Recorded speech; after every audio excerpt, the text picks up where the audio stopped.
I really can't talk about Sanford nightlife without bringing up my buddy Travi Seeds. This is the reason why I want a Patreon. Yeah, no, you walked in like on the phone, closing deals. What does the SC vice president do? Who could I have on that has the most tea about Sanford? I just swim in it.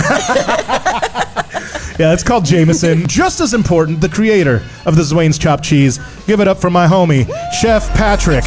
I can't say that. What the is a grease trap? Welcome to the Sanford Sitdown, my friend, Christina Hollerbach. That zinger brought to you by Fairvilla. You should collaborate with the community and ask for different opinions than your own to come up with a plan. Weird. But we're going to do that. We've kind of exhausted all of our efforts within the system. So to me, the only next step is either running against Art so that there's a potential for another voice on that commission to actually listen to the people. Are you getting it? Is this an official? Are we getting an inside scoop? Is this an inside scoop? Is this an inside scoop? What are we doing here? I will say, like, I ran for commissioner once before.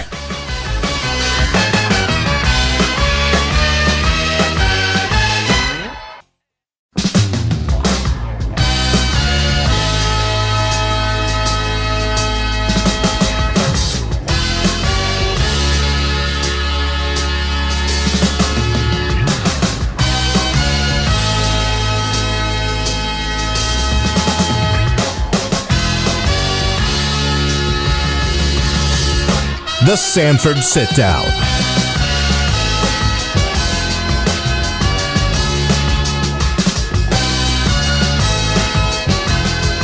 Welcome, ladies and gentlemen, to the Sanford Sitdown. My name is DJ Zouain, and here we are. Here we are. All right. So, in the interest of keeping it a buck, in the interest of keeping it real, I had no idea people were going to show up, I'll be honest with you. Other than the people, like my friends, that like knew that I was doing this and humor me for some reason, I had no idea. Thank you for coming out. Whether you are here virtually on the DJ Zouain page, whether you are here live, both of you, or whether you're listening to it on the podcast, recorded afterwards, and all that jazz. We have a big show, a long show. Normally this is going to be, it's going to be a shorter show. I'm not a size queen or anything, but I like to keep the show shorts. And the Sanford Sitdown actually kind of sounds like a threat. And it's honestly partly by design. And the reason is because this is going to be a show about Sanford. And that's going to be the good, the bad, the ugly, the indifferent, the weird, everything that makes Sanford what it is, Sanford. So this town is due for a show that represents it the right way. And I feel like the one thing, so I come from a radio background, and the one thing that radio always ignored was their proximity to the audience. Everything after 1995, 6, they completely ignored the proximity to the audience that they had just based on distance. And that creates a level of relatability that you can't do online, says the guy doing this online.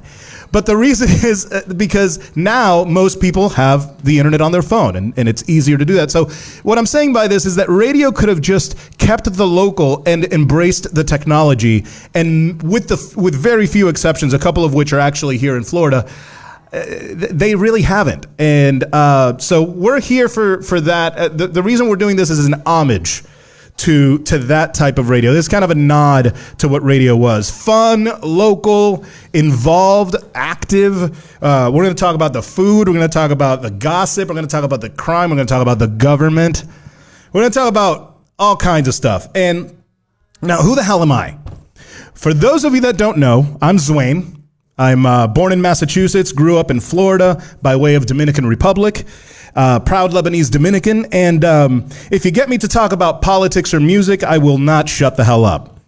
I've also been a content producer for most of my adult life, mostly in radio and new media, and I've been a DJ the last 21 years. So you could find me DJing around town. The last few years, you could find me here at West End. Shout out to West End for letting me use the digs. You know, you guys always coming through, and I appreciate you for that. So yeah, you can find me here on Saturdays. I DJ every single Saturday starting at 10. I kind of play whatever I want. I mix whatever I want. It's a lot of fun. I suggest you come check it out. Now, I moved to Lake Mary in 1991. That's the town over for those of you playing the home game that aren't from here. And the next town over was like the new money kind of yuppie town. And Sanford was where you got your drugs and you left. And that started changing around the 2000s when places like Hollerbach's came in and they gave people a reason to visit. You could come get German food. You could come here to West End and catch a show. That was my route. I would go to Hollerbach's. Back then it was called the Willow Tree. And then I would come here. And they had sand on the floor, and let's be real, you could get shot. So after a ton of growing pains the last 2 decades, this town became a destination for people to come from not only all over the country, all over the world.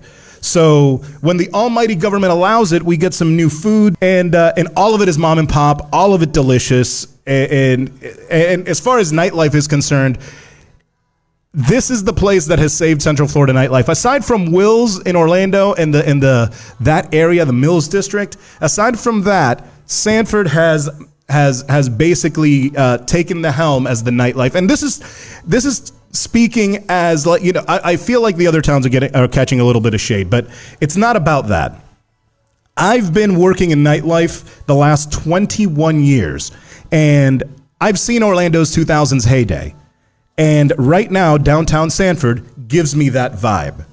So with that said, I'm proud to say that this episode is going to include some of the people that actually made that possible. So I'm very, very happy about that. And I really can't talk about Sanford nightlife without bringing up my buddy Travi Seeds. He's one of the people that made this town what it was and what it is today. A lot of the influence in music that you hear came from him. I would credit him to bringing electronic music into Sanford. I can't think of another DJ that really brought that vibe. Maybe Timmy, but Travis really just took it to another level. So when it comes to people that made this town what it is, I'd be remiss if I didn't talk about the guy, especially because today or this weekend we're celebrating him. This weekend we have 420 Fest. We have some bands playing tomorrow night. I'll be playing as always. I have a feeling that I'm going to play a lot more electronic music tomorrow because of Travi Seeds. I know UFO is playing, and they are unveiling right behind me. Can you see? No, you can't see it on the camera. But right behind me, there is a piece of art that is going to be unveiled, and it is going to live right here on the stage that I am talking from. And tomorrow, I'm going to be playing at the stage that he and I shared so many times, including the Hurricane Party. We hosted 2 Hurricane parties together, and a number of parties up in the front stage. I can't wait to do that. I can't wait to see the homies from UFO come kill it as per usual. This episode is dedicated to Travi Seeds. So shout out Travi Seeds. Can't wait to celebrate you more this weekend. Now, one of the things that I've been asked, a little bit of housekeeping notes, I was asked, is this show going to be family friendly? And the answer is, well, it kind of depends on the family. I will say that we won't have gratuitous amounts of vulgarities, but this is Sanford, and Sanford isn't always palatable to everybody. So we're unique, we're a little rough around the edges, and you know this podcast is going to represent that. So if you're looking for a more palatable Central Florida podcast, maybe Castleberry has something. I don't know. I hear Winter Park is kind of beige. Winter Park, I'm sorry, you're catching strays. You didn't do anything. I'm sorry, but the reality is that I ate there earlier and it was fine. But anyway, if you're looking for a podcast about the good, the bad, and the ugly of Sanford, then, you know, we're your Huckleberry. So a few things about sponsors before we continue, before we bring on our inaugural guest from the inaugural show.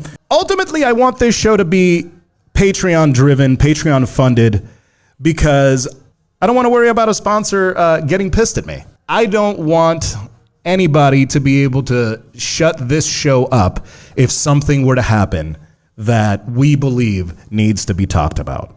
So that's definitely one of the things that I'm trying to keep real. And you know what? This is actually a perfect segue, because this is why I want a Patreon. Because this is why I want Patreon money. Because, oh, that's right. You guys can't see it. Man, this thing is going to have such cool graphics, too. Let me see if I could pull up the first element. Ah, there it is. Yes, I did it. First element is pulled up. Beautiful. This is the reason why I want a Patreon. Because there is a local place that I feel might be glorifying terrorism. And that is a place called Decision Tactical. They came out with a terrorists at the mall immersive scenario. Now, first of all, who goes to the mall? So that's like, anyway, not the point. A terrorist at the mall, like, we just had a shooting. We just had a shooting at FSU. Like, this is something that happens so incredibly often. And the only thing that, like, you can even remotely say is like, oh, we're training good guys with a gun. But statistically speaking, that doesn't work. But anyway, that's all I'm going to say about it. That's all I'm going to say about it. Because, you know, tell me what you think. If you think it's not, if you think I'm out of line, if you think it's whatever, tell me. And I'm not an anti-gun guy. Like, trust me when I tell you, I'm not an anti-gun guy. I just don't like seeing things like that being celebrated, personally. But I'd love to hear your thoughts. And like I said, this is why Patreon would be helpful. You know what? Not that I'm off my soapbox. Let's bring on our first guest. Our first guest is the vice president of Seminole State College. Is that technically okay? And a Sanford Rotarian. The guy is all over the place in Sanford. Give it up for Mr. John Gyllin.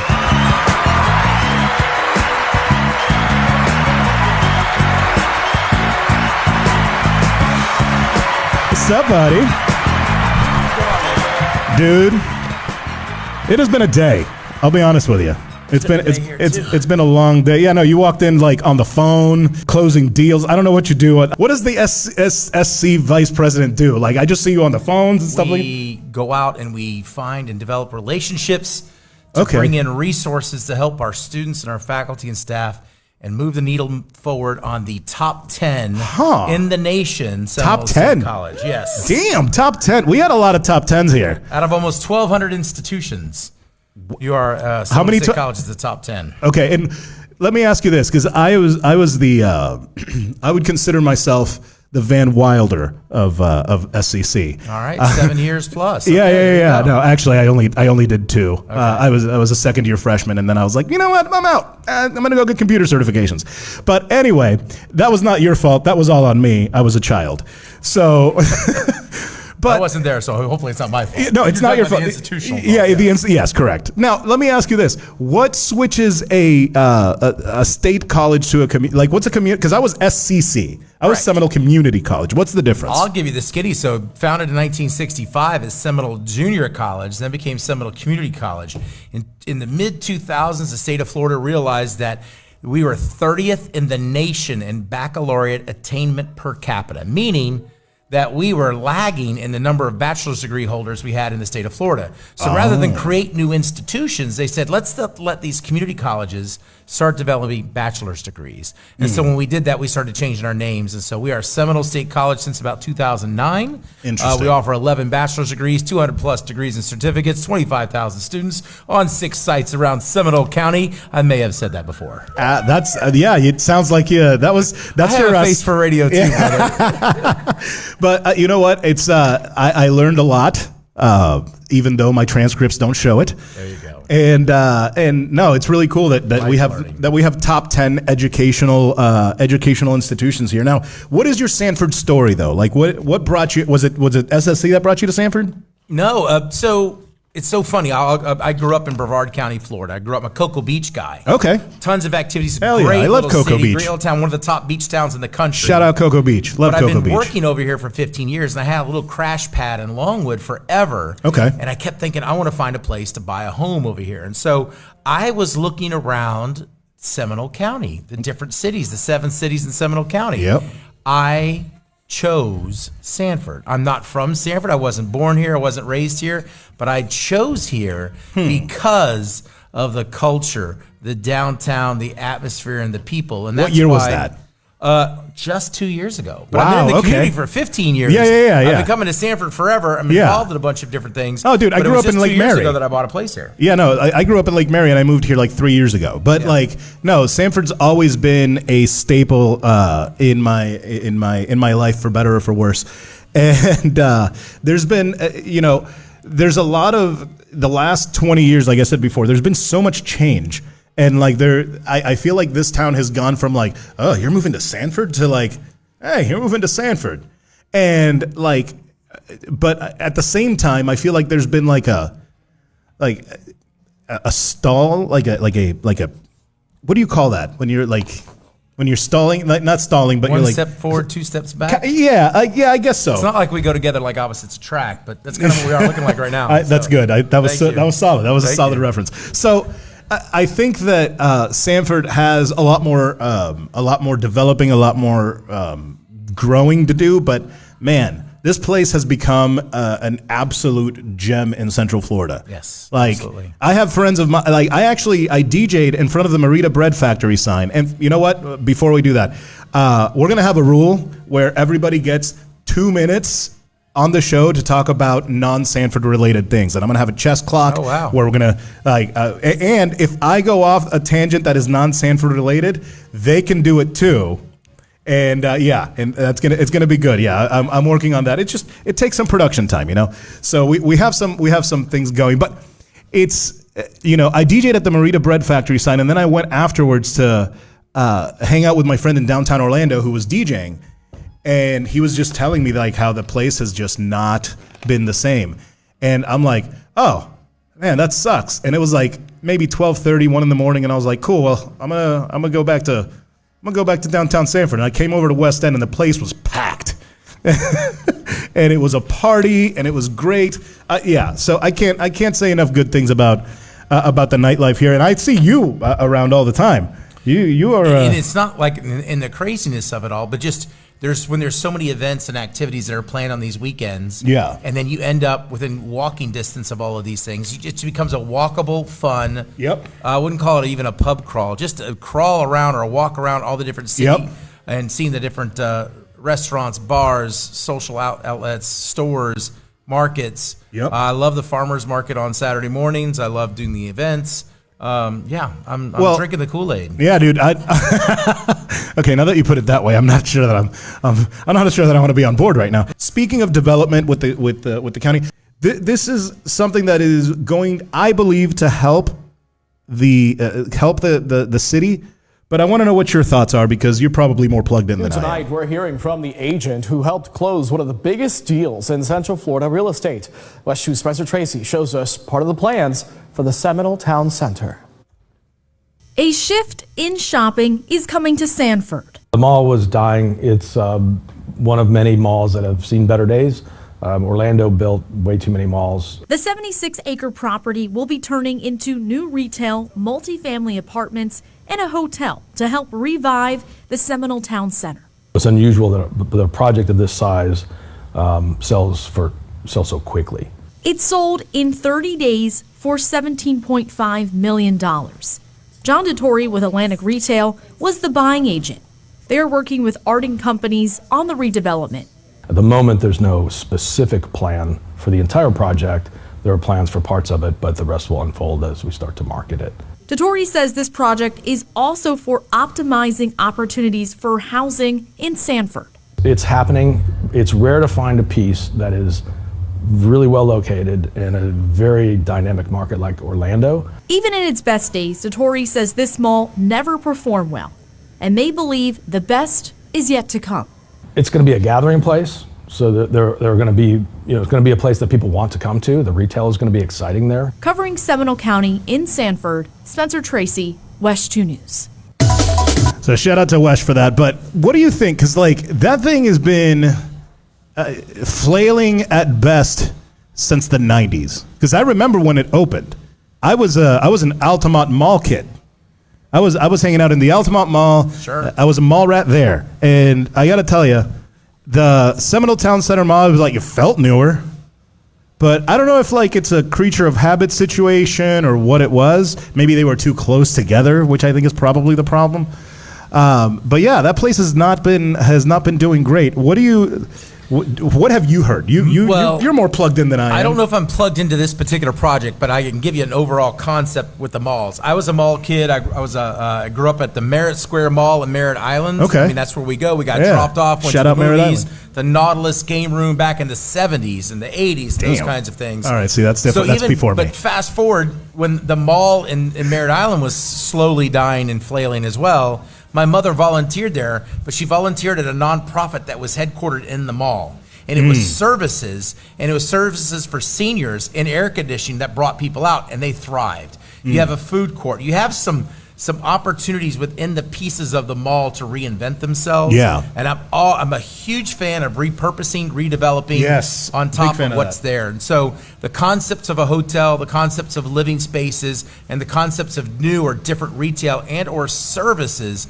I think to me has a huge upside. That's a massive piece of land wrapping around a bunch of other restaurants and things like that. You create a district that way, and you create opportunities where people will come and gather. And so I'm optimistic as these malls are closing to get reinvented into something else and taking this huge box. And again, everybody's shopping online now and doing those kinds of things. Sure. So you have to reinvent yourself. I think this is an opportunity to reinvent this mall in Sanford and see what happens. I think that there's something to be said for that, and the fact that we have such a big piece of land that could be used for. Can you imagine living where Spencer's used to be? Sure. Yeah, like I want to. Can I get the Hot Topic suite? There you go. Chef Pat wants the back room with the neon. So yeah, I think it would be cool. I don't know logistically. Put it this way. There's a part of me that is like, oh man, that would be cool, living in the mall, like going over to the food court and like, but then like I'd never leave the inside of this thing, and it would just it would feel very Black Mirror-esque. I assume pieces of this mall will come crumbling down. Okay. And they will redevelop in terms of building different housing. Well, but I'm not. I'm a millennial still. I still like the whole like living at the mall idea. I still like Kevin Smith. This sounds like a Kevin Smith movie. Yeah, if you can create a unique living space. Yeah. And someone could have the Hot Topic suite or something like that. Oh, dude! You know what? One of the coolest things I saw when I went to Chicago for Riot Fest a few years back. And one of the coolest things that I saw was that the old Chicago Tribune building is now condos. Yep. And it's just beautiful. We could do that with malls. It would be a lot less extravagant. It's not the Tribune. You could do that with a lot of different things. And so I'm going to go on my soapbox related to redevelopment and repurposing land. Hell yeah. You look at around the different parts of Sanford. You take a look at that mall area out there. You take a look at what's being done on 46. You take a look at a huge set of opportunities to repurpose and redevelop 1792 in the corridor going there. Yeah. And then you've got development out by the airport, and then it comes back down to downtown. You still got empty buildings and empty spaces and empty lots within a close vicinity of downtown that could be repurposed, redeveloped with the right mix of retail and restaurant and bar and service to really continue to grow the culture of this downtown area. But all of this, I'm a big fan. I'm not a big fan of going further into green spaces. I want to keep it and save our green spaces. But if you've already got places that have been developed one way or another, let's figure out the best way to redevelop them, put them on the tax rolls, make some money off of them, and let's get this thing thriving even further. What are your thoughts on third spaces? Because that's the thing that I think we're really missing is third spaces, places like the. I was going to say, please explain third space. So like a place where there's not, it's not, you don't have to go to work. You don't have to go to work and then home. You have a third space that's like, yes, a bar would be considered a third space, a restaurant would be considered, but also a public third space, places where people could just sit and be. I don't want to be like, I'm very thankful that I have the waterway here right in front of my house that I could just ride my bike. Sure. Like it's beautiful, and we need more places like that where we can enjoy that, because I mean, hell, we're paying taxes, right? Yeah. Last I checked. You have to be really, really deliberate in how you set up your third spaces, because in Florida, for about 10 months or 9 months out of the year, third spaces, especially outdoor third spaces, are heat. and humidity and Yeah. those kinds of things. So you have to really think about that. You got to think about some of the air conditioned space and those kinds of things. I'll give a shout out to the coffee shop right across the street. I spend a lot of time over there just organizing my thoughts and getting a cup of coffee and doing that. I will spend my time out on some of the public benches. I'll ride my bike down the lakefront. So there's spaces to gather. There's the water pad and those kinds of things. Sure. There are potentially good third spaces, but developing more of those would be helpful too. Absolutely. No, I think that's we need to be able to go out and choose whether or not we want to spend money. You know what I'm saying? We want to be able to like choose whether or not we want to be able to like. I just want to go out and relax, at the park or something like that. Right. And if we have more spaces like that, more inviting spaces like that, I know we have parks and stuff like that, but yeah, I think that retail is good and cost having benefit analysis. Yeah, absolutely. See what it's going to cost. Those kinds of things. Skate park. Let's do can we have a Sanford skate park, please? That's selfish. That's 100% mine. I will admit it. I'm the only one that I'm not the only one. But there is a discussion about an amphitheater, which I think could be love positive that as well. I saw that. I don't know how many seats though, because I've been to some shows in different cities with small to mid-sized amphitheaters. Yeah. There's one that's beautiful. It's in right on a lake in Colorado, and it looks out over the mountains, and it's about a 3,500 seat amphitheater. Okay. I liken the fact that you could have a backdrop of Lake Monroe and have That's an beautiful. amphitheater or something like that. Oh my gosh, yeah, that would so be there's great. some thoughts around that. Yeah, for sure. So what do you want to plug? What is the John Gyllin social media plugs? What are you plugging over at SSC? What's going on over at SSC these days? Well, again, we just found out we knew we were top 10 in the nation. They just announced the Aspen Prize yesterday, and so an institution from Wisconsin is the #1 community college in the nation this year. We're going after them. We're going after them. There you We're gonna go. apply. We got 2 more years to figure that out. There you go. Again, the high quality of education you have right here in your backyard in Seminole County is to be commended. So lots of things going on at Seminole State. We got commencement coming up, and then we'll graduate a whole new crop of folks going out into the workforce. Oh, yeah. I will give you one stat, and then I'll tell you some other things. Perfect. 95% of our students, we have a 95% placement rate post-graduation from Seminole State. Okay. Meaning they're either going out into the workforce or they're going on to other schooling, but 95% of the students that come to Seminole State are out there doing their thing. Doing other which things. is huge for us. Hell yeah. That's awesome. So lots of things going on at Seminole State.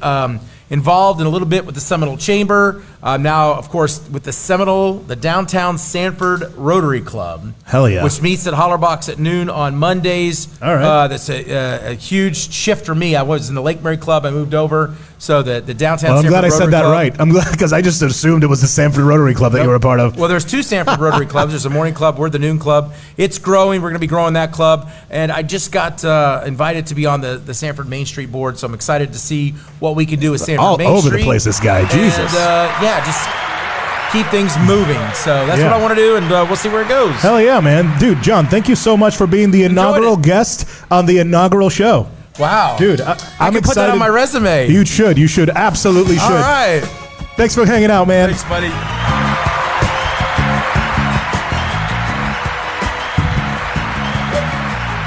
John, I've actually I hung out with John, and John is John can party. As somebody who parties for a living, John can party. Oh, let's. I'm not. Look, all I said was that that you could party. I did not incriminate you. I didn't say anything but the fact that you and I have shared a drink or two. Is all I'm saying. Next, somebody that I've definitely shared several drinks with. She is Miss Fairvilla.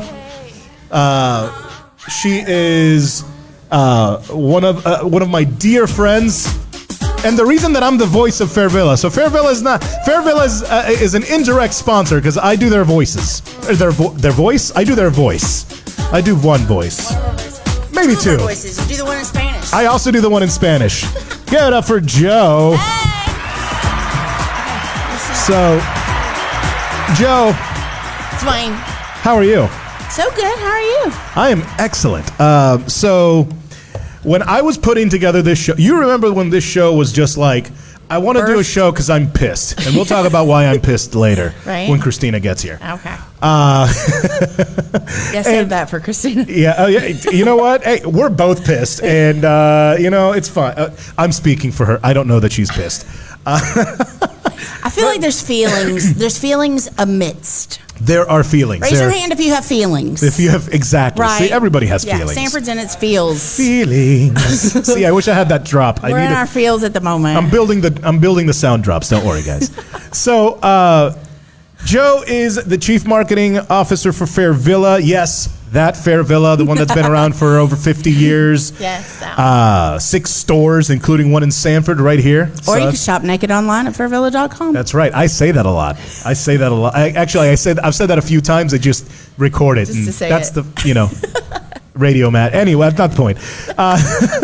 So when I started this show, I was like, who could I have on that has the most tea about Sanford? And good Lord, did I find one. I'm not fixing to spill the tea to all my You- Sanfordites, John included. That's not what's happening That up is, here. I want the Sanford tea. I just swim in it. Yeah, it's called Jameson, and that's not an excuse. So Joe is a true OG, true OG from Sanford. The family is all over. What government was it? There was Sure. government. Daddy served on planning and zoning for about 20 years, I think. Yeah. I had the privilege of serving on the Sanford. Actually, I was the executive director of Sanford Main Street when Bill Kirchhoff got his charter, John. I so love I'm when she excited remembers to her see- resume. Well, you said Sanford OG. No, it's true, you are. We put our money where our mouth Absolutely, is. no, I agree. I oversaw the project when we went to diagonal parking, Yeah. which was from diagonal to parallel. That was a situation, right? Wow, I also had the privilege that's- of running the theater downtown, so Nice. I may know one or two things. Yeah. Shout out the theater downtown. This place has so much history. Like, we've walked around downtown, and you're like, oh, and I've done that there, and I've hit there, and that, and that. And that building's so cool. And that building is so cool. That is exactly what you said. Yes. And nothing else.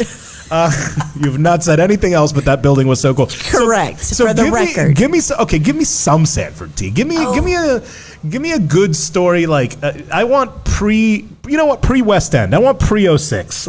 Pre-2000. You mean back when this was just hookers and coke heads? Yes. Yeah. When did? Well, I think. Right? When Let's did be Hollerbach real. come in here? When was Hollerbach's. When did So Hollerbach. Pre-Hollerbach's. Pre-Hollerbach. pre-Hollerbach's? Okay, so pre-Hollerbach. Okay, so that would be 2000 prior. Correct. So I remember Sanford when. How many of y'all used to have those Sunday dad dates where your pop would pick you up and not know what to do? Right. Yeah. So coming down to Sanford was a beautiful way to spend a day out by the marina, but Yep. we'd have to pick up the hypodermic needles before we walked down before there was a seawall, right? This sounds like Brockton, Massachusetts. It was, Sanford's always been beautiful and it's always had an amazing charm, but it truly is the work of the citizens that have been here for the last several decades for that have real. made it what it is today. So thank you, Cocoa Beach-ite, for believing in us and bringing your business here. For real. I know I give you all kind of jazz from being from Lake Mary. Wow. 32746 in the house. Yeah. What? Yeah, 32746, shout out. But you made your home here. Yeah. And that means that we're Yeah. doing something right because you Lake Mary boys are bougie. We are. We bougie as hell. I mean, look, I moved into one of the bougiest places in A town. little bit. You really did.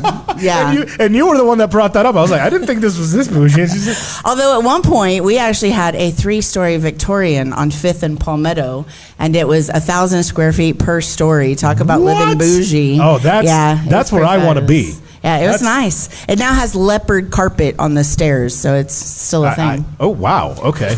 That is Right? not one thing I expected. Yeah. Is leopard. And two other addresses that we have held in downtown Sanford were both brothels as well. They were brothels? That's right. That's pre-Hollerbach. Yeah. I would hope so. The Sanford Hotel, 5th, and the new Sanford Hotel. Yeah. That was the hospital. So this is part of my my non-Sanford thing. In Longwood, there was a hotel that was also a brothel. Correct. Yeah. Do you know why? I used to broadcast out of there. I can tell you why there were so many brothels. Why? Because of the trill. The That's Amtrak, right. Yeah, the train. yeah. And So actually, St. John's actually runs. It's one of the 2 rivers in the world that run what direction? I love this. Yes, right. That Hey. run north? So yes. Do you know what the second river is in the world? In the world? In the world. I'm going to say the Nile. That's actually correct. Boom. Right? Yes, I got it. The St. Johns River and the Nile. Okay. So in order to import into the United States, Florida specifically, Yeah. they would bring it down the St. Johns. So we built this huge train station to feed the entire Southeast. And we were Wow. agricultural territory. So they had to, the merchants and the train guys that would come in, they needed a soft place to land. They needed a soft place. That's a good way to put it. They needed Right? a soft place to land. Yes. Like the bosoms of a woman. God bless the women who take care of our men back in those Absolutely, days, because it was 100%. not as safe as it is now. Absolutely, 100%. So, okay, and between brothel and the Badgers moving in, what, can you give me, like, that was More tea? Yeah, like, I want to know, like, because you grew up here. Like, Yeah. literally, I was not allowed to come to Sanford until after I turned 17, I think. I get that. So, Are you going to tell the world what you tell everybody why you came to Sanford? I said at the beginning of the show, I came here to get weed and get my drugs and leave. Right? Now at least people... Oh, so real. What was that? Pre-church. Yeah, the yeast rolls at Quincy's. Okay. Stop it. Oh, I know. Don't do the show off the air. You're coming on too. You're the next one. You're the next one.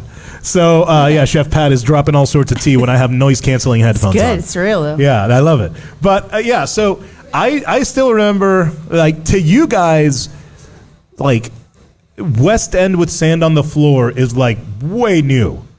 Oh no, it's so cool. It's where you came after the beach. Yeah, like, but it was like that to you was like, that's still considered to you guys modern Sanford. I don't think so. I think, do we go, Patrick? I'd say that pre-West End rehab is its own era. Okay, so West End. Pre-COVID. Well, I guess pre-COVID, yeah. The whole world pre-COVID. But I'm talking about before pre-COVID. What was the ADBC of Sanford? I'd say when Sanford Avenue got redone. Okay, and Right? what year Yeah. was that? Whoa. 2002, when the CRA grants came into our city. Actually, that's Okay. when, because we started receiving dollars. What's a CRA grant? So the Community Redevelopment Ah, Agency, okay, right, cool. which John was just alluding to, actually, Got it, worked got it. closely with Sanford Main Street Okay. to be able to provide small business grants so that local business owners could come in and rehab some of this property and That's- put their businesses here. That's fantastic. Yeah, Okay, and all that's right. what we saw happen. We saw Fat Rats open. We saw, and then there's another resurgence that happened after that. Yeah, well, I right? mean, Yeah. Little Fish, Huge Pond. So, correct. That's Yeah. that's the Sanford I remember. Yeah. Like, I remember You sand on the remember floor. when it was on First Street? Yeah. No. Oh, I don't remember my that. first golden monkey. Yeah, right? What is Yeah. Is that a drug? She Why had is a golden monkey? No, it's just a beer. But she had a bathroom that was like a destination bathroom. Yeah, Nice. remember that? Right? Oh, Yeah. okay. I like that. See? So, yeah, no, I remember when it was right there where the cigar shop is, the cigar place is now. Yeah. And that's the era of Sanford where I remember hanging out here, like the first or second maybe hurricane party. Like that's the Sanford that I remember as a visitor coming in from outside.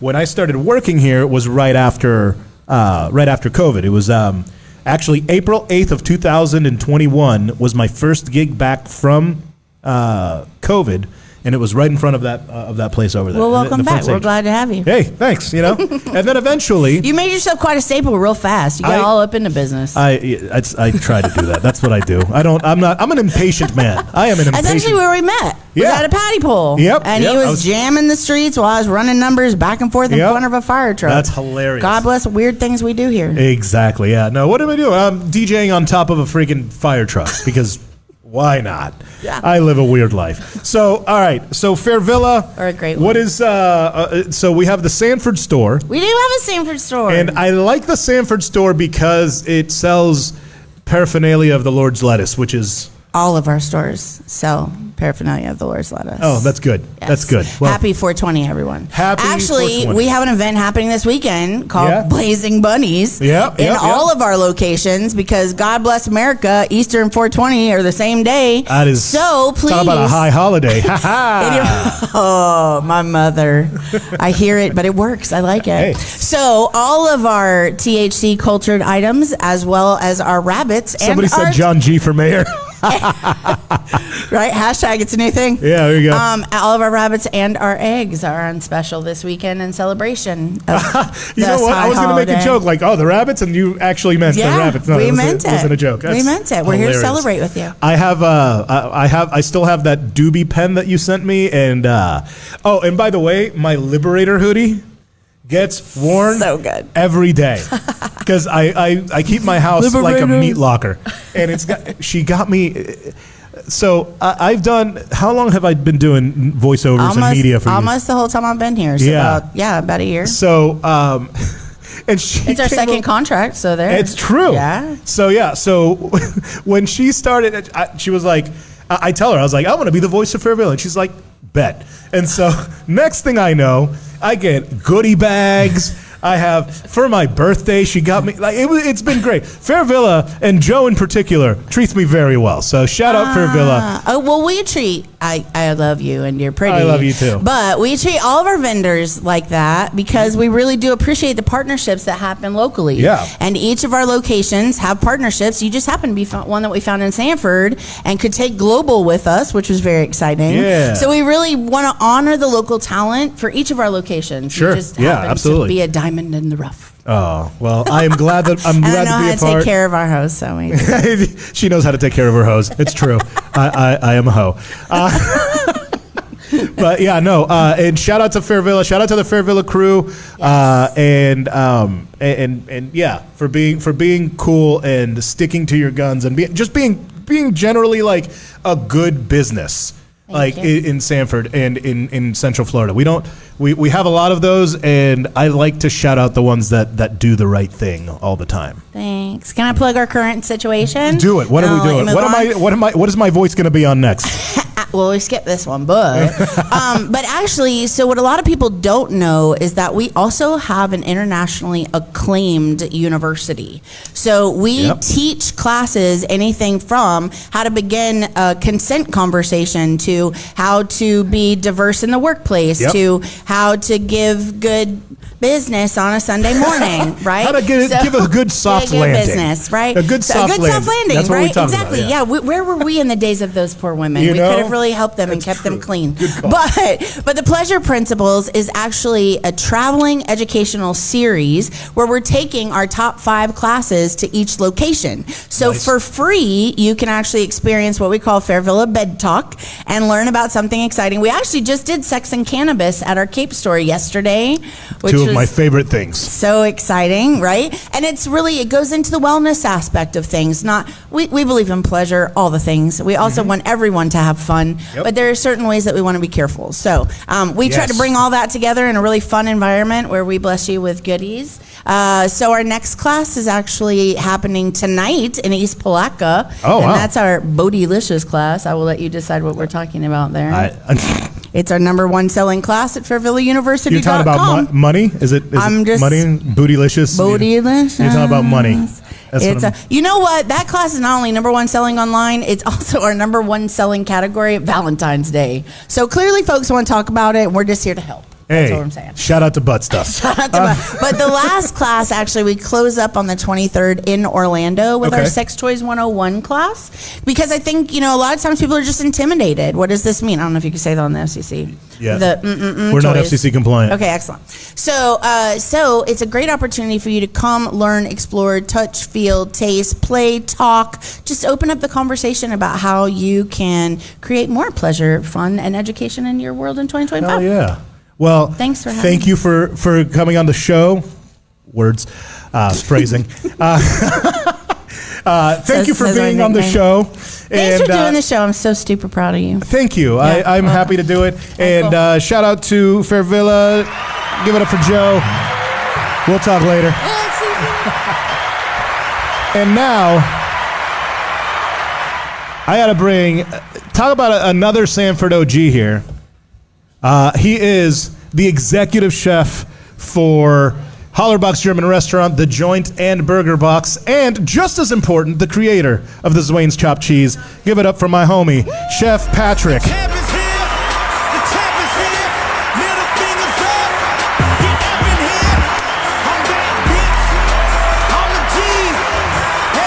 What up, Chef? safe, John Gyllin. Bye, John. Love you.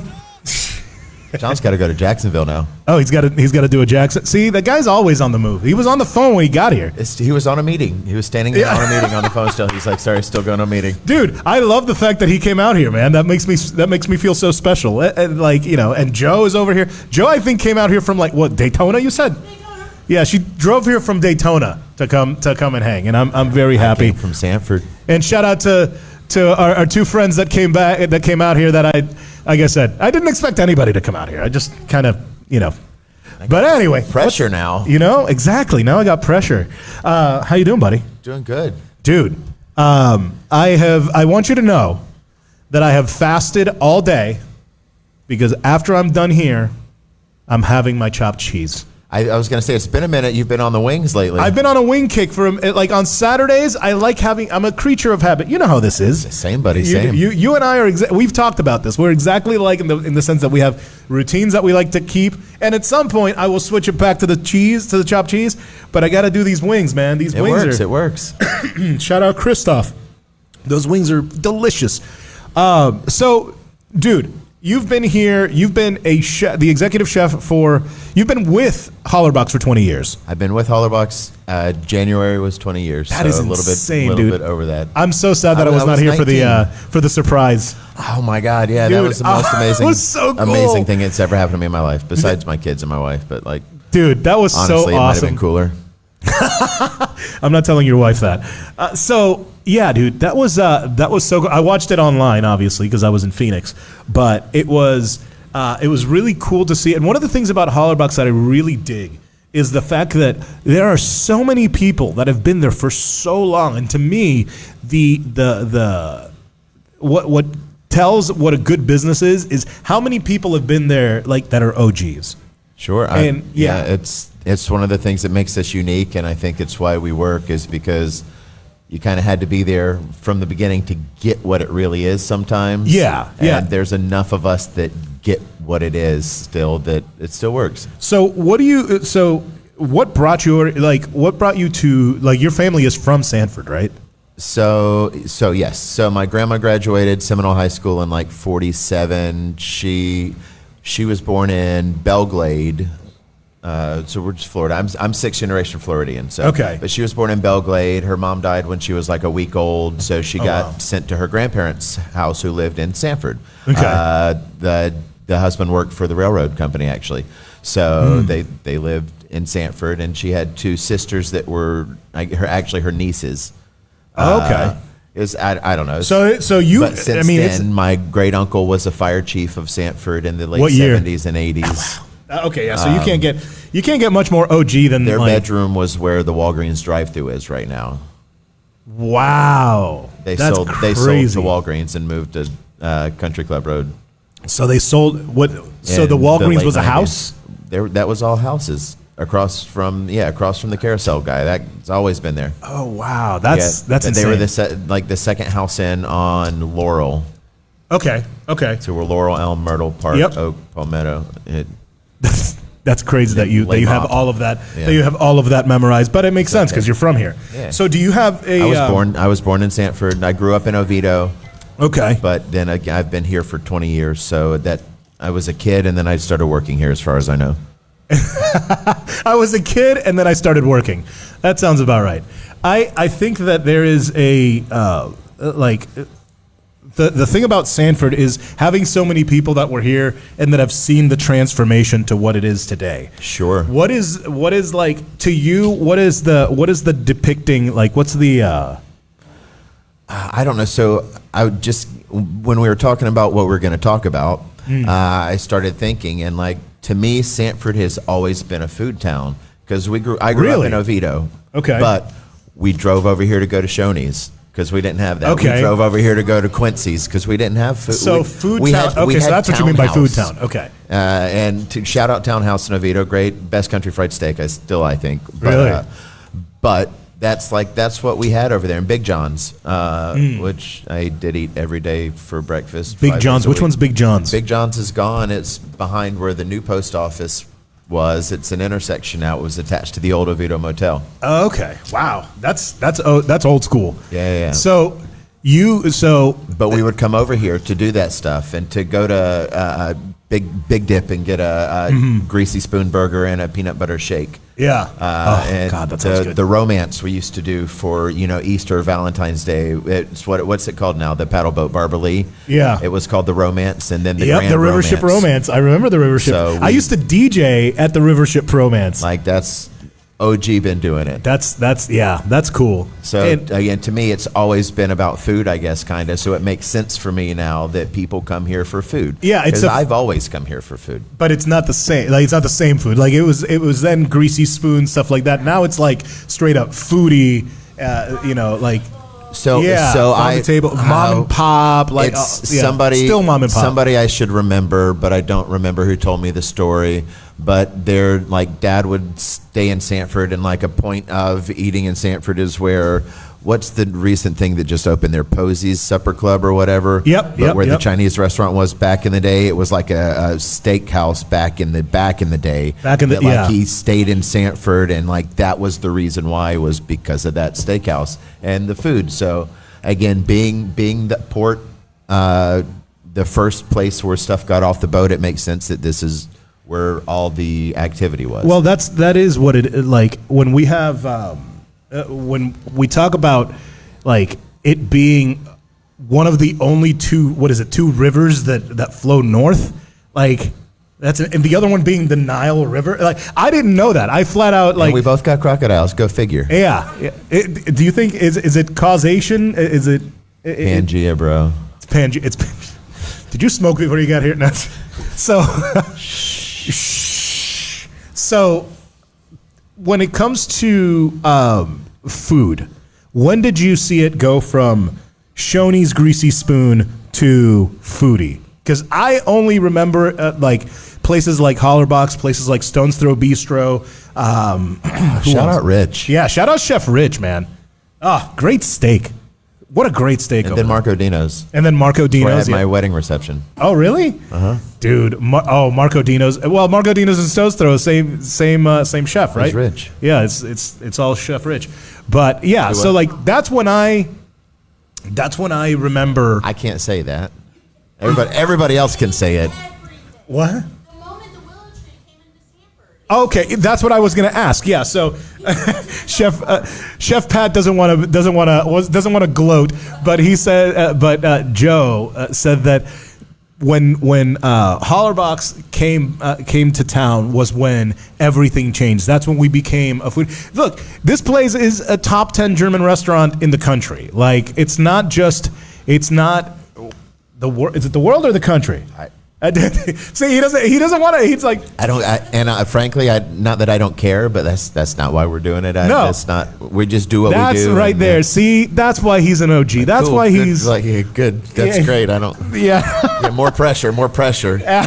Those awards make walls heavy. Just so you know. Yeah. Well, I can tell you that the Zouain's chopped cheese once a month.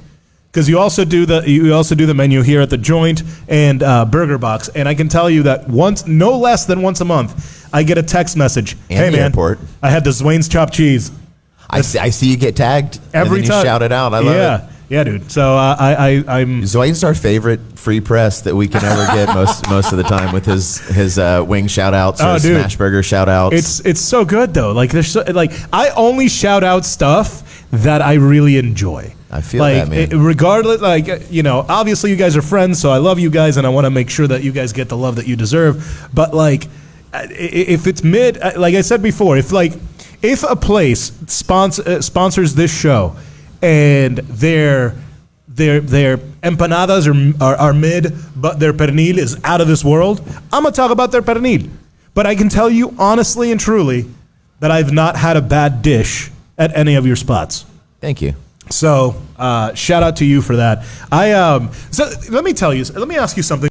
What the is a grease trap? So a grease trap, a grease interceptor. Yeah. Is something big or small. Okay. Now, more so big now. They don't like the small ones. They're making those go away. Okay. But that it slows down the flow of water with fat, soils, and grease, fogs. I hope Hope sees this, and I hope that she tells me I get this right, because all I want in life is to make Hope happy. And it slows down the flow of the water. And it's a tank. Can people see? It's a tank, whatever. Yeah. Okay. Yeah. And it's got chambers, right? And because it slows down in this big chamber, the fat has time to separate. Yep. To the top. Mm-hmm. And then the water that's separated gets to go out the pipe on the bottom. Okay. And it saves your outgoing line and your sewer from collecting a lot of grease and stuff when it gets back to the city plant or through the sewer lines. That's good. So that's a good thing. We can all agree that's a good thing, right? And then a grease trap company, same kind of like septic, like those kind of people, they come and literally take their big vat truck and slurp it out. Interesting. Based on capacity, based on usage. So I will say, I think we probably have a little bit. Ours is a little bit bigger, and we use it a little bit more. So well, yeah, I can imagine. We got to get it emptied a little more. You're a big operation. But here's my question. The reason I ask that is because apparently, and this is just the little bit of here. I'm the DJ, so I don't deal with food. I don't deal with any of that. But I hear that there's a grease trap thing that apparently is preventing multi-million-dollar businesses from opening up.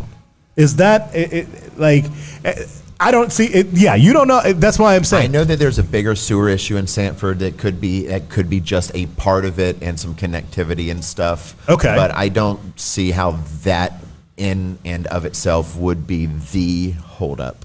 Yeah, So that's one of the things that. Yeah, you are very political, and I love you for it. I don't do politics. No, I know, and I don't but do it's religion, not about politics. It's about. I just want to know what the hell a grease trap is and why it takes grease so long. Grease traps are good things, and I agree with you. Hope has the best intent of the city and the city's water system with anything that she tells us, and I just try to do that. Okay, cool. I just want to know what the hell. I'm also like John was talking about earlier. I'm pro environment. I'm pro green space, and the more we can do to save all that bullshit from going into the water, really. Yeah, and so that's the big thing with stuff like that is red tape. Unnecessary red tape is what I personally am not a big fan of. You want a little more behind the curtain stuff on yes, that? I want to know why. It's not only grease traps. Okay. They also check your pH balance of your water. Okay. Because that also all goes back to the city's treatment plants. Okay. And that messes up their system if your water is too acidic or not acidic. So let's just say if you dump a lot of sauerkraut juice or red cabbage juice, who would do that? Vinegar, who does that kind of stuff? Or any soda or beer leftovers that have to go down the drain, like anything like that is extra acidic. So it messes your pH balance up, and you got to pay a little bit extra. Wow. For that. Okay. If anybody has a solution to properly, I've asked. I got nowhere, and this is serious because I care about the environment. Of course. What is the best way to dispose of hundreds and hundreds of gallons of acidic product? So I didn't do chemistry, but I did take a chemistry class one time, and I was told that that bases. That you can just add base to acid. Just start dumping baking soda. Yeah, just start baking soda. You start throwing what I'm saying is that I want to find a solution to these problems. So one of my proposals was, you guys have all played with water balloons before, right? Yes. So take trash bags and fill them up with all the juice, and then put them in the dumpster nicely. That way, when the dump truck comes and he's got a lot of that's the sound it would make. Sauerkraut juice water balloons, and then the water will leak down out of the truck through the streets and get into the sewer system. I'm like, I don't think that's a good option. I'm isolating that. Option 2 is I have to get a receptacle and I have to drain it and store it myself, which is fine. Okay. But then what the answer I can't get is, where do I go dispose of that? The dump won't just go take a big here I need to come dump my wet. I don't know. I think we compost most of our food scraps. We're trying to do that to keep it out of the dumps. We have specific cardboard dumps. We keep all our boxes separate. Mm-hmm. We're trying here. Yeah, and so I'm a smart ass, but I'm serious. Mm-hmm. What is the best way to do it, please? Yeah, and I think that there is something also to be said with the fact that we're attracting more people in this town. Sure. The So- busier that we are, the busier that everybody is. It's great. It's a That's good the thing, goal. but we also need That's to why I'm invest glad in I it. bought my house here, right? Exactly. Like, Yeah, you want to. The problem is that there's no, or there should be more investing. If Sure. you're gonna service more people, you need more of that. and I know they're working on it. We've had a project going on in the alley for, I think it's for lift station. I believe they started in June, July. The fence is up, and there's people here sometimes, so I know it's going to be there one day. So that's good. Yeah, I think that we have a lot to that we need to fix, but we have a lot that we already have that's really, really good. Sure. And the more people that we attract, and when it comes to or downtown, if you listen to downtown Orlando, if you look at downtown Orlando, all of the people that were partying in downtown Orlando are now partying here in Sanford. For sure. I know that. I'm so sad we can't get this hotel on the lake Oh my God, dude! with an actual hotel instead of a Can you church or something imagine? like that. Could you I imagine? thought it was going to happen once, that it got sold and something happened, but then Yeah, I think that we have a responsibility to use this town. Like, look at the water, dude. Sure. Like I am spoiled every single week. It's great. by being able to go on the water. And We love it. I lived in Orange City for a few years just because houses were pretty cheap back in the day. Yeah. Well, Orange City is still we, not. We not still really moved expensive. back. We moved back over here because that was our goal, and still is the goal. Can I chime in on the mall thing for a second? I yeah. wrote it Oh. on my phone. Okay. So also a mall kid. Okay. Yeah. Wait, which mall story?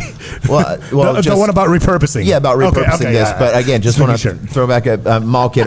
Oviedo Mall was the superior new mall in the day, with the FYE, with the arcade, the triple Foot Locker, the big slide Okay, thing. okay. The movie theater that was top notch, that everybody came to the movie theater. The Oviedo Marketplace Mall the movie theater upstairs was movie good. theater. Yeah, that was good. And was good. that was the hangout when it happened. So Yeah, for here me, they're it was working always on it. Altamont. When I moved here from Dominican Republic, that's where I would meet my little girlfriends at the Altamont Mall, and Mine was Oviedo, yeah. yeah. My mom would drop me off, and an hour later, maybe See her drive I'm around. walking around the mall, holding hands with this little white girl, and she goes, "Why can't you date a nice Spanish girl?"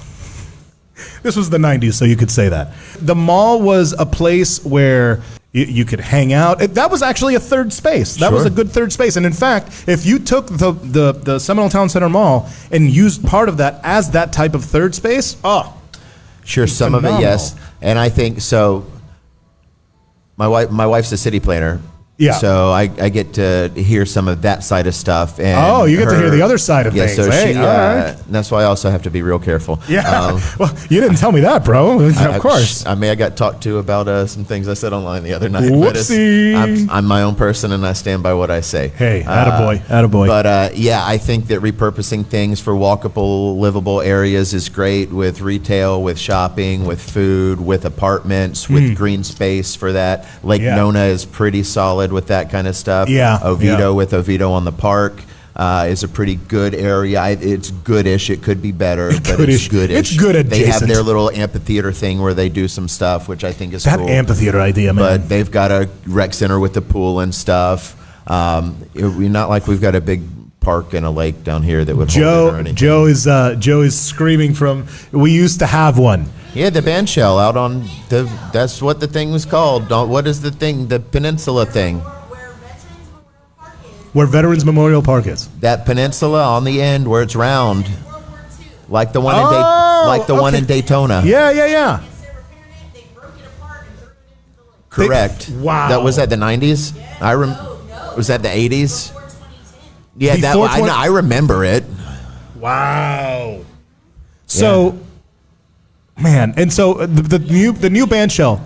The new band shell that they're talking about, though, it's over where the grass is, right there next to the is that where they were talking about? Yeah, in Fort Mellon Park. Okay. The park. Yeah. I thought it was like past the pond. On the other side past the pond, between Mayfair. Oh, okay. The Mayfair. Talk about another place that I want to buy. I want to turn that place into my own house. Or whatever this this big empty lot that we got over here now. Yeah. No, all of these places. There's so much that we can, that we can. The Pico building. One of the things that, you know what? My favorite building. You want to know what? One thing that I want to do is I want to have a segment. And there's going to be a couple segments here that actually Christina. Where the hell is Christina?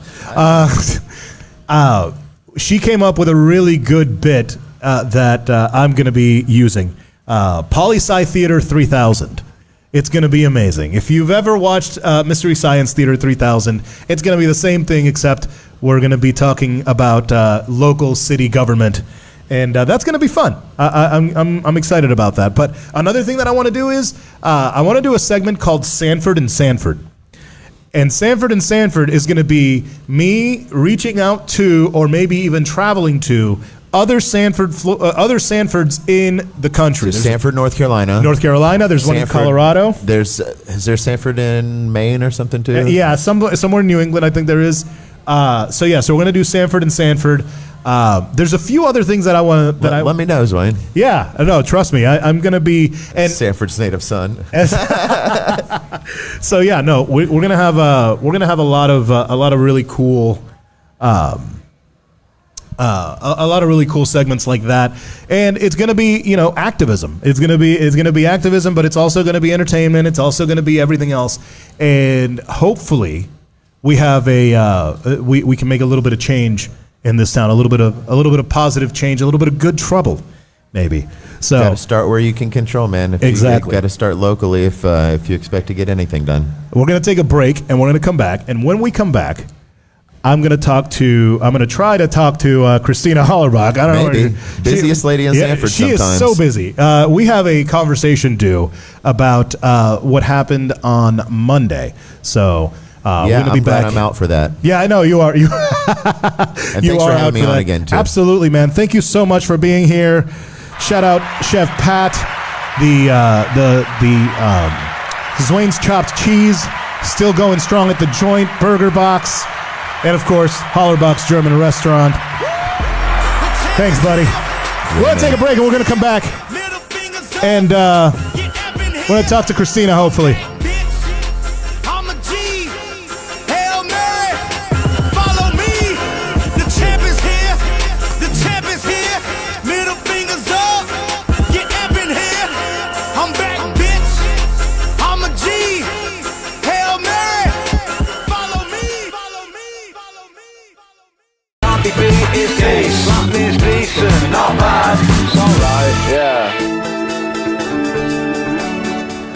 Ladies and gentlemen,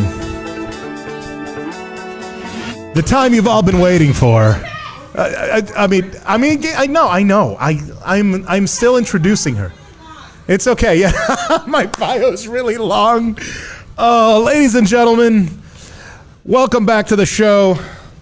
In case you're just joining us, my name is DJ Zouain. This is the Sanford Sitdown, a brand new podcast talking about the city of Sanford, the good, the bad, the ugly, the weird, the indifferent. We've heard from John Gyllin. We've heard from Joe Badger. We've heard from Chef Pat. And we have one more person that I announced that was going to be here. She is one of the busiest people I know. A dear, dear friend. One of the coolest Sanfordites I know. She is the owner of Hollerbach's German restaurant. She is also all over Sanford doing charities and involved in the growth of this town in a way that not many people are doing that. So I would like to welcome to the Sanford Sitdown my friend, Christina Hollerbach.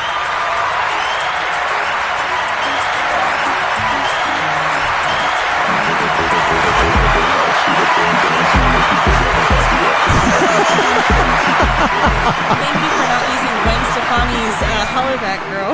No. I appreciate you. I actually know you. So I used the song Purple Hat by Sophie Tucker because it's purple and it's you. Yeah. How are you? Oh, because you pick music intentionally as a DJ? That's crazy. Isn't that crazy? I'm pretty good at it. I read a book on it once. So are you sure it wasn't just a TikTok? That's literally what it was. It was just a TikTok. And actually, the guy was faking it the whole time. It's actually kind of annoying. But That's what she said. See, Joe with the Fairvilla zingers. That zinger brought to you by Fairvilla. So, how are you? You clearly aren't that busy. Well, I was tardy because Yes. a new owner of a property here in downtown that I met through Rotary reached out to me for help.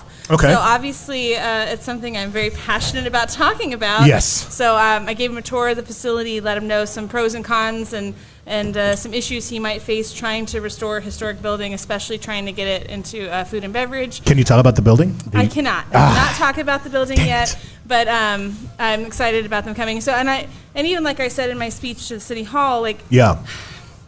I want to be an advocate for Sanford, but I'm also a real person, and I'm Yep. not going to be insincere about or misrepresent what's really happening. This so is I why I told him like you. pros and cons. The community is ready. The community is supportive. We want these things here, so the need and the demand is there, but the systems are not matching that, and they need to be prepared, and they need to have capital to support how long things are actually going to take to get done. So this past Monday, you put together an event, had a lot of people showing up, had a big response from the city, and not only from people actually showing up, but also from the petition to have the city manager retire, leave, et cetera, et cetera. And the response, I was there, and I was filming and all of that, and the response from the city was overwhelming. Like, you asked people to stand up if they believed what you believe, what the petition is asking for, and basically the entire place stood up. I took a pan of the thing, and it was I did not expect that many people. I expected maybe half, that kind of thing. But I guess I was underestimating the level of response and the level of frustration that really the citizenry has had here. So when it happened, not only was it tied 2-2, we had one of the commissioners was missing, I believe. Not missing, but he was not there. He didn't attend. And We found him. yeah, they found him. Good. I'm glad. Is he okay? I'm glad he's okay. So it was very sad to see, everybody standing up. Yes, this is what we want. Over 1,000 people on this thing saying this is what we want, and they're like, "Now we're good." Like, that's literally what it was. Now we fixed it. Yeah, now we fixed it. And actually, you know what? I have a couple-minute clip that I want to play here. Sorry that the audience doesn't get the visuals. Next time you will, I promise. It's people standing in a room talking. In case you're curious, I Yeah, can tell you about it. if you've ever watched C-SPAN, it's like that. Yeah. Well, here's your play-by-play. This was the mayor responding to all of the. All right, we got you. Here we go. Oh. I think this thing that we say, there's not a formal discipline process, but we certainly can control what happens. But how have we successfully done that, Mayor? And I'm asking you to clarify it for me, because if I'm wrong, I can stand correction. How have we done that? Because we said we want some things fixed in permitting. We hired somebody to do that. We wanted communication fixed. We hired somebody to do that. And We've said let's focus on the sewer system. It's clearly being focused on. Even if you want to pause it there, because I can take these Yeah. line by This line. is literally what I want you to do. So we're literally focusing on it. We hired someone. That's after 4 years of sewage issues where I've lost close to $500,000. And that's just me. Jesus. That's not other businesses. That's not people that lost their homes. That's just what I know. So yeah, we're focusing on it now. And I think this whole thing with the petition is, I've been accused of why are you attacking them? You guys are seeing the tip of an iceberg. where there's been years of serving on advisory boards, being on coalitions, being on task force, trying to get the city manager's evaluation changed so that they can hold him better accountable more effectively. Because our first MO wasn't get rid of this guy. Our first MO was let's tell this guy where we're at and get him to be a part of this culture. Yep. So we've gone through all of these stages before we've gotten to this point. And frankly, I hate that it's here. Yeah. I would have much rather resolved this and collaborated together to fix these problems than air dirty laundry. But we know through city's efforts, that's the only way they pay attention. They don't do anything unless I publicly shame them on the internet. And I don't want to be that person. I've told Art, you turned me into someone I don't like. I don't like to be angry. I don't like to be frustrated. I don't like to tell people not to have a business here. But you have given me no choice. And so when he says, we're working on it, we hired a guy, how does that supposed to make me feel when it is still not done now? And that they left that job vacant for forever. It took them forever to hire someone. And then they get in that role and you've given nothing but red tape about purchase orders or RFPs. And we know what the problem is. We know we had available funding. Why does it take this long? And I understand the speed of government is way different than the private sector. I'm not oblivious to that. But I think 4.5 years while that's too much. Sewage water comes up through the floor is not an acceptable time. Yeah. And even one of my last meetings with the city manager, I had a very sincere question. And I said, if this isn't a priority to you, what is? Right? And of course, no answer for that one. Yeah. No. Yeah. Well, that's the thing. It's that's what I saw on Monday, and I've only been to a couple of these, and every time it does feel very like we're wasting their time. They're doing us a favor. Not for nothing. I thought y'all worked for us. That's last I checked. And really, I mean, Art. I try and meet people where they're at, understand where they're coming from, and Art's entire experience really comes from government and the education system. And those are traditionally systems that are not encouraging or empowering change. Yeah. They're very difficult to change. So I get that his mindset is different than mine because he's used to just dealing with what was given to him. So I understand that about him.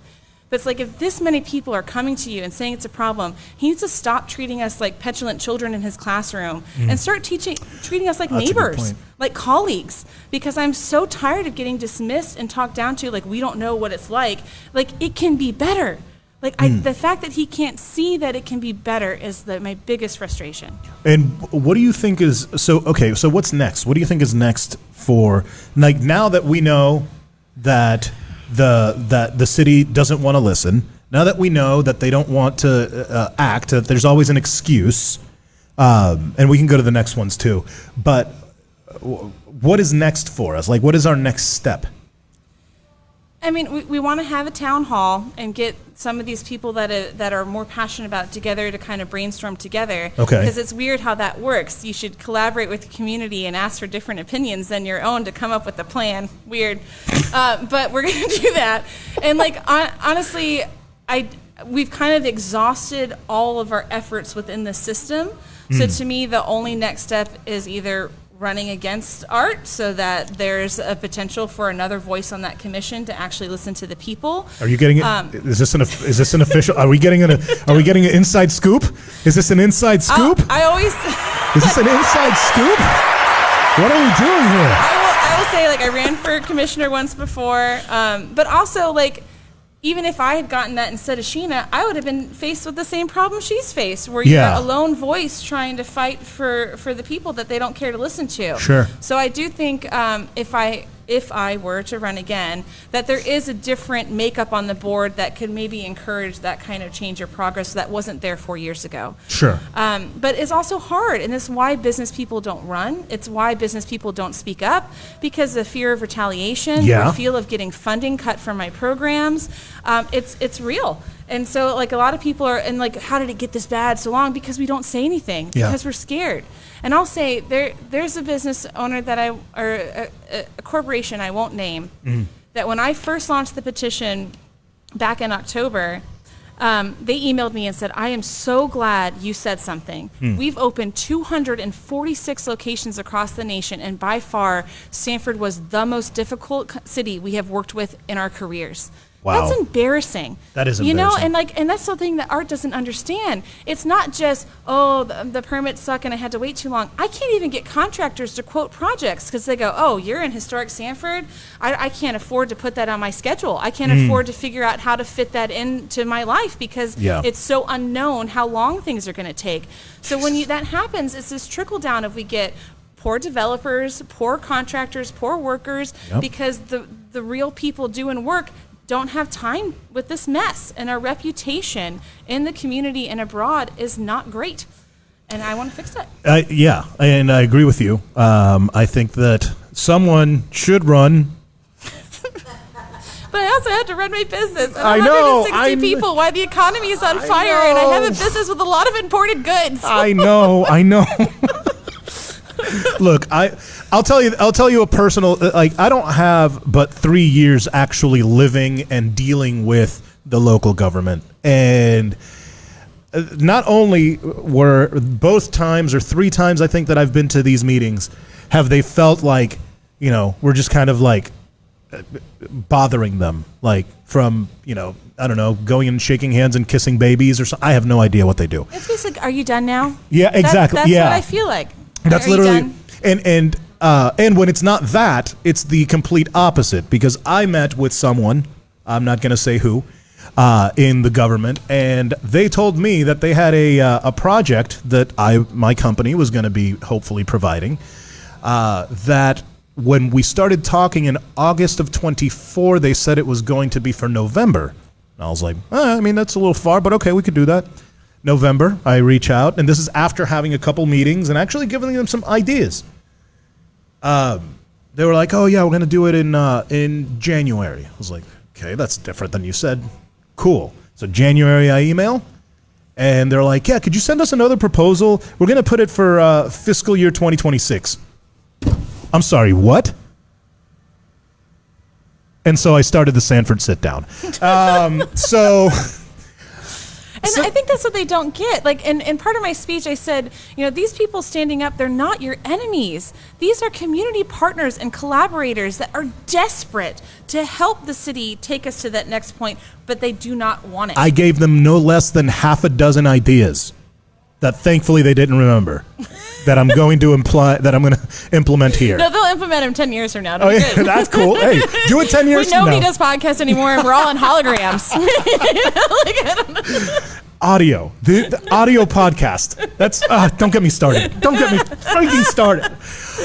We put a man on the moon, people. No, we put 5 gorgeous glam ladies. Awesome. Oh, God. This is, yes, we're laughing because we don't want to cry. So, but what a wonderful world. Yeah. So, look, I want to keep laughing, and I want to keep, like, you know, I know. That's the problem. The problem is that we have this it's like having, I don't want to even say a parent, but like, I think your teacher analogy was on point. Like, it feels like we are children, and I'm like, hey guys, I've been doing this shit 20 years. This is like, I am literally handing you a program, and you're like, nah, we're good. You know what? All right, fine. They fixed it. You know, yeah. Let's hear another art drop of wisdom for me to counter. Oh, please, yes. Hold on, let me. We're right so here. we said we wanted somebody to do that. We wanted communication fixed. We hired somebody to do that. We've said let's focus on the sewer system. It's clearly being focused on. In a government role, I do not want to have to come to the city manager every single day about issues. Some things I expect the city manager to manage. I'm coming to Mr. Bonaparte constantly. I'm calling constantly. You're seeing this stuff, Mayor. The commissions are seeing this stuff. We're not just making things up. It's not just, I just don't like Norton. There are real issues that are here. The litter control thing that I brought up at the last meeting, that's not something that I made up. But if I didn't go and do my due diligence and check myself, not for me to do that. That's the city manager that should be doing that. The HR stuff, that's the city manager that should be doing that, not me. I do not take delight in reprimanding, talking down, raising my voice, being emotional to anybody. I love this city more than anything. It's not changing. My evaluations are 2 pages of examples of the things that I'm talking about. Going to meetings and being pre-prepared so that I don't walk into a room with my business owners and everybody's looking at each other. That's not me attacking. But didn't you tell him during the one-on-one that that's improved? Yes, I did. There's still so many other issues. Okay. Like, is that how you want your mayor to talk to a fellow commissioner or to a prospective business owner? Yeah. Of just like that, and you can hear in Sheena's voice the extreme frustration. Like it's getting done. They're saying, "Oh, she's too emotional." Why should she not be? Saying that she's not holding the right kind of decorum. She's frustrated. We've all been working within the system for a long time. Yep. And what do we have to say or do to get them to listen? And then when we start to escalate or raise our voice, now we're being mean. Now we're attacking. It's like, no, it's accountability. Yep. And she harps on it too. Like, this is not about people. These are all wonderful, kind people, but you can be a good person and also not be good at your job. Like, they can 100%. both exist in the same reality. Yeah, I think that the idea of somebody else running is good. Somebody else, not saying who in particular, but someone. And I think that what Sheena was saying, like, I don't know much about Sheena. I just saw what she did there, and I agreed with 99% of what she said. So I think that it sounds like we are being gaslit by other commissioners and by other people within the government, and we're sick of it. So Did anybody see that Kathy Bates video where she's getting interviewed about her Oscar win for like Matlock or whatever? No. And there was a time in her past where she's like, yes, my mom got very upset with me because I forgot to thank her and I didn't thank her. And the interview was like, no, you did. I got the clip. And like, she listens to the clip and starts crying because you can see the damage that her mom had done to her whole life, making her feel like, and so she spent decades believing she wasn't good enough and she didn't actually take care of that one comment. And it's like, but she did. And that realization on her face that, oh my God, I'm traumatized. Yeah, yeah. And like, that's kind of how it feels. It's just like listening to them talk about, we fixed it. It's solved. Like, it's like, are you out of your mind? Yeah. And I think, at least for me, and this is one of the reasons why I probably wouldn't run for office, I would say, is that like all of these things are going out and like all of these things are happening or not happening, as the case may be. And then you see people hanging out and partying and stuff like that. And you're like, hey, aren't you? Why isn't? I mean, like, I know you're not supposed to be at 11 o'clock at night on a Friday, working on things, but like, I think there is something when you see someone that's supposed to be doing something for the city, not doing something, and then you just see them like out doing. I wish I would see Art out more, to be honest. Yeah. So I wasn't talking about Art in particular. I was talking about somebody else. But I will say that like it seems like there is a tide turning, and I think that somebody should run and somebody should do something about it.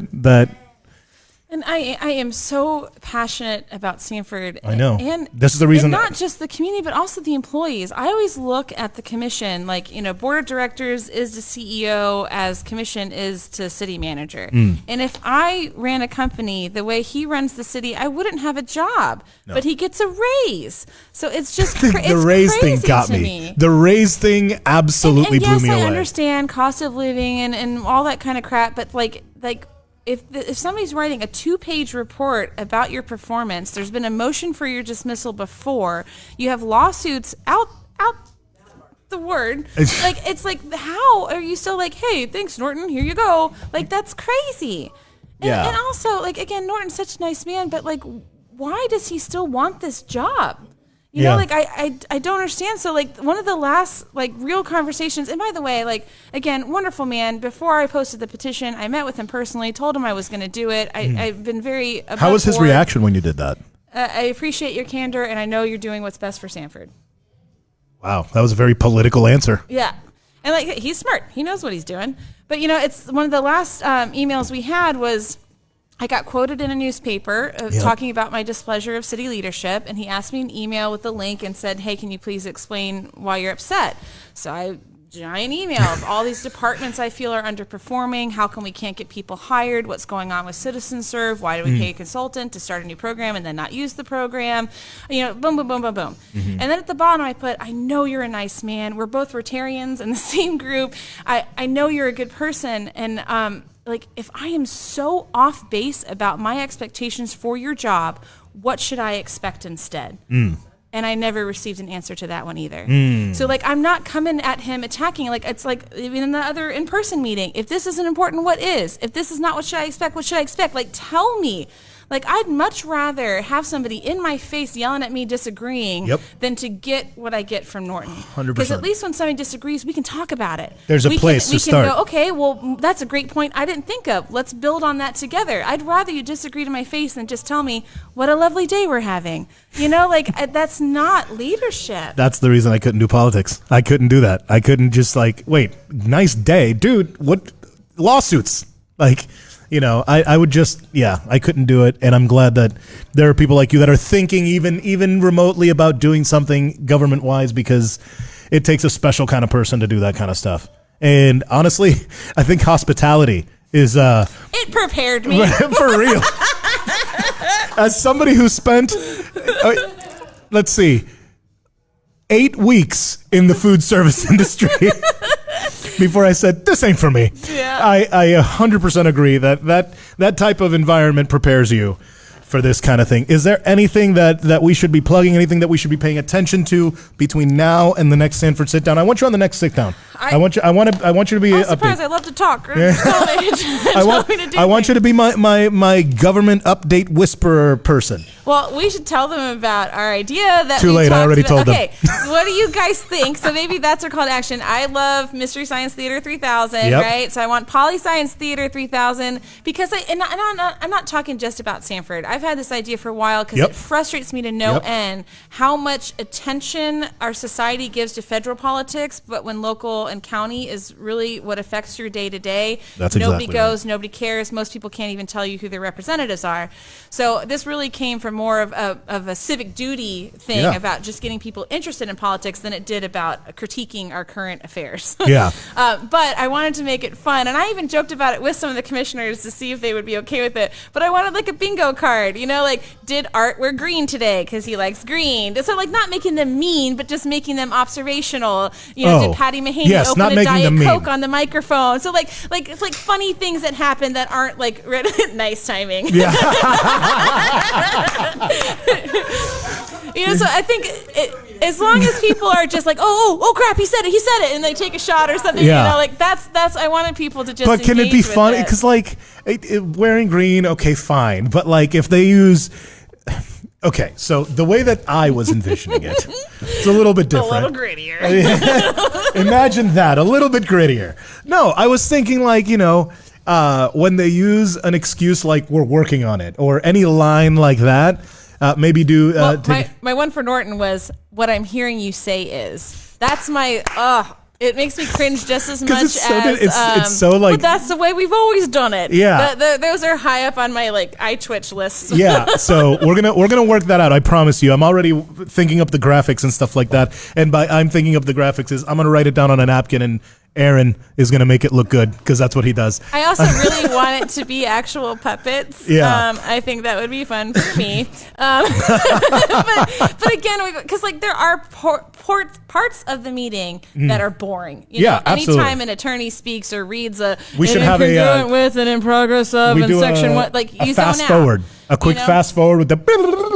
Yeah. Or even if we're doing it live, that's when you riff and you give people context and you keep them going like, oh, okay, crap, they're done reading the resolution now. We can pay attention again. I think that there's ways we can make local politics fun and engaging for people. Yeah. Because when I ran for office last time, that was the most disappointing thing to me is not winning or whatever. It's how much people didn't understand civic duty. Yeah. So for our elections here in Sanford, based on our charter, they happen in August during the primaries. Okay. So if it's a non-presidential election, most people are like, I don't even go to the primaries. I don't even know when they are. Yeah. Or they say, I'm an independent, so they think they can't vote at the primaries. But there's a lot of resolutions, school board, lots of other local things that happen during that election that people are very unaware about. Also, Sanford is nonpartisan. They're NPA candidates. So when I was doing door knocking, I spent most of the time educating people when the election is, telling them they in fact can go to it, and what an NPA candidate was.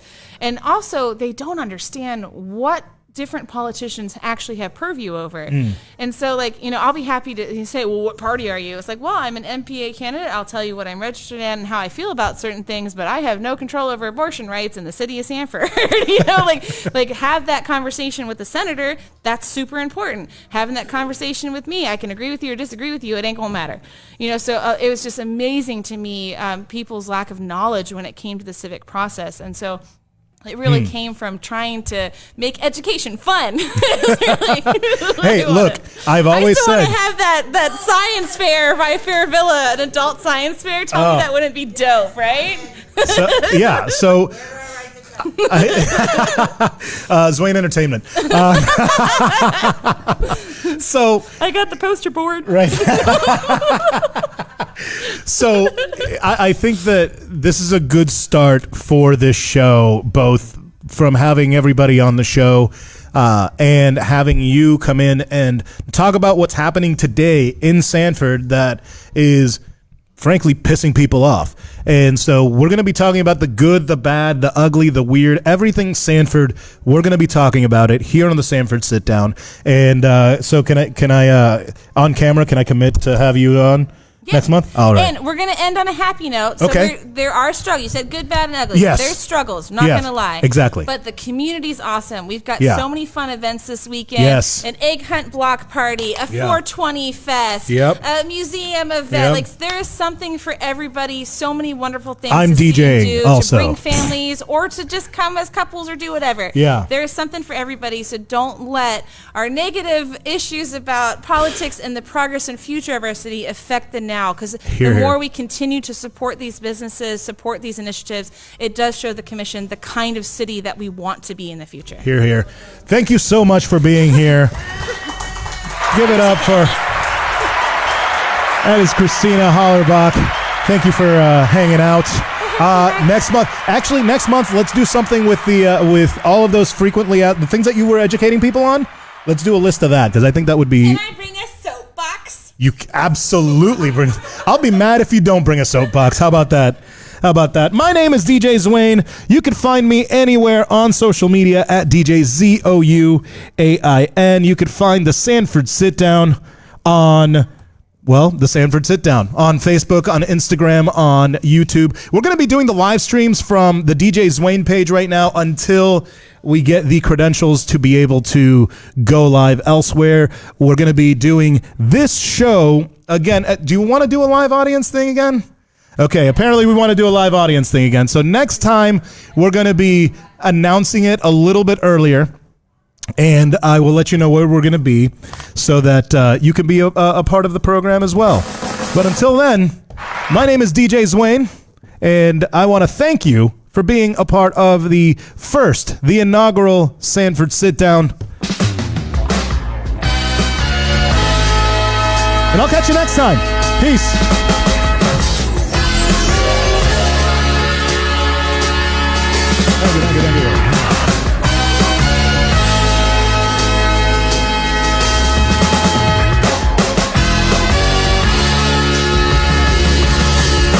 The Sanford Sit Down.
We'll see you next time.